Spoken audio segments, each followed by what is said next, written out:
ना हुजूर अकरम सल्लल्लाहु अलैहि वसल्लम से मंसूब महीना है। दुरूद शरीफ पढ़ते रहेंगे। सुभान अल्लाह, माशाअल्लाह ज़बान पर होना चाहिए। मेरा कमली वाला तो मेरा कमली वाला है,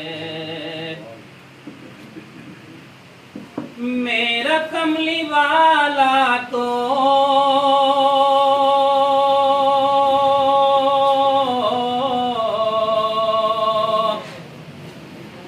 मेरा कमली वाला है,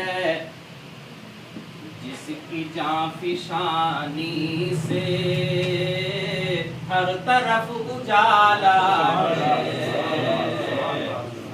जिसकी जांफिशानी से हर तरफ उजाला है।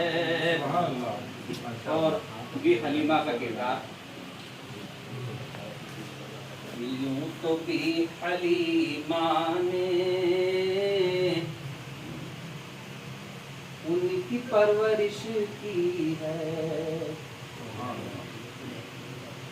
यूं तो भी हलीमा ने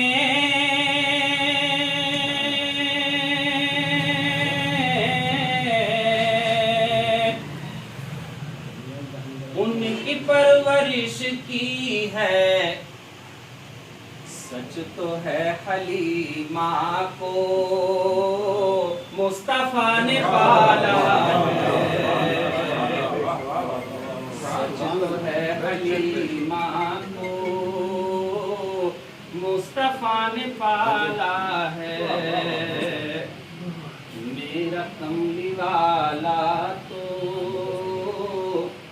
मेरा कमली वाला है। और हुजूर अकरम सल्लल्लाहु अलैहि वसल्लम का किरदार